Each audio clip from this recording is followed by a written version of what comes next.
Bonjour, bienvenue à cette capsule vidéo pour donner de la rétroaction avec Desmos Classroom. Alors, vous voyez ici que je suis dans le tableau de bord de l'enseignant. Alors, j'ai choisi un premier écran, par exemple, pour montrer différents exemples de comment donner de la rétroaction. Alors, ici, c'est un exemple qui est en univers social où les élèves on avait un document, 4 documents ici, en fait, et les élèves devaient les remettre dans l'ordre. On dit, les documents 1 à 4 font référence à des événements économiques, placer les documents en ordre chronologique. OK? Et là, ici, quand j'ai fait un corrigé, par exemple, on le sait que dans Desmos, on peut donner la bonne réponse à Desmos Classroom avec des questions à choix multiples ou des cases à cocher, avec une liste à ordonner et aussi un arrangement de cartes. Fait que quand j'ai cette option-là qui est là, je peux voir que, par exemple, ici, j'ai des X. J'ai les 4 élèves qui sont là, n'ont pas la bonne réponse, donc n'ont pas placé les documents dans le bon ordre. Donc, j'aimerais donner de la rétroaction à ces élèves-là. Ce qui est intéressant, c'est que je peux aller cocher plusieurs élèves. Et vous voyez ici que ça me dit que j'ai 4 élèves sélectionnés et je peux envoyer une rétroaction à ces 4 élèves-là. Et là, évidemment, je pourrais, et ce que je vous suggère, c'est vraiment de préparer votre rétroaction à l'avance.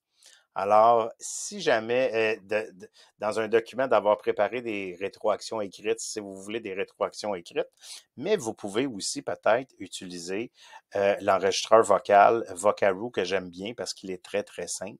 Alors, je pourrais, par exemple, donner comme rétroaction ici, en m'enregistrant, d'aller dire, écoutez, allez vérifier vos notes de cours, par exemple, qui parlent de cet élément-là à la page 22, par exemple, ou quelque chose du genre. Je viens peser sur Stop ici. Et ce qui est intéressant, c'est enregistrer et partager. Ça me génère un lien que je peux copier. Et je peux envoyer aussi ce lien-là.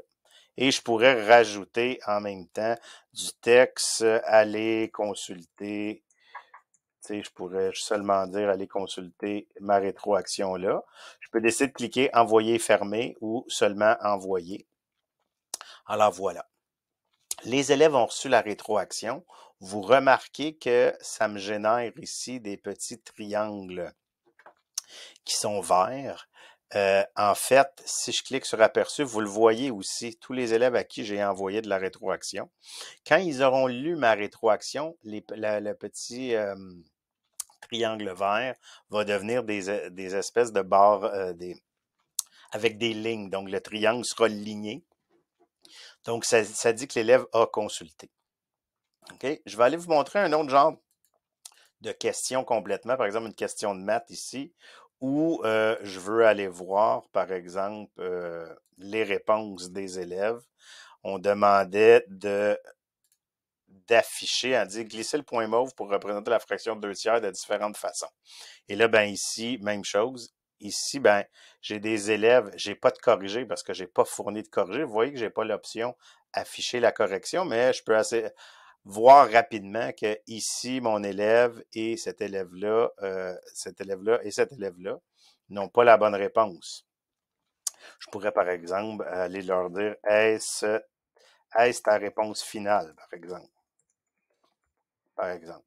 Je peux cliquer envoyer, mais tous mes autres élèves, je pourrais décider et là, je vais aller décocher mes autres élèves. Et je pourrais aller dire aux autres, par exemple, les encourager et dire, par exemple, beau travail. Donc, quelque chose d'assez simple. Faire envoyer, fermer. Et là, j'aurais pu faire la même chose ici pour les autres réponses et tout, et ainsi de suite. Donc, c'est une façon de donner de la rétroaction aux élèves. Donc, je vous rappelle Vocaroo. Vous voyez le site vocaro.com. Outil très simple. Petite information, c'est que ce lien-là va être bon pour 3 mois. Donc, les élèves ont 3 mois pour aller consulter leur rétroaction.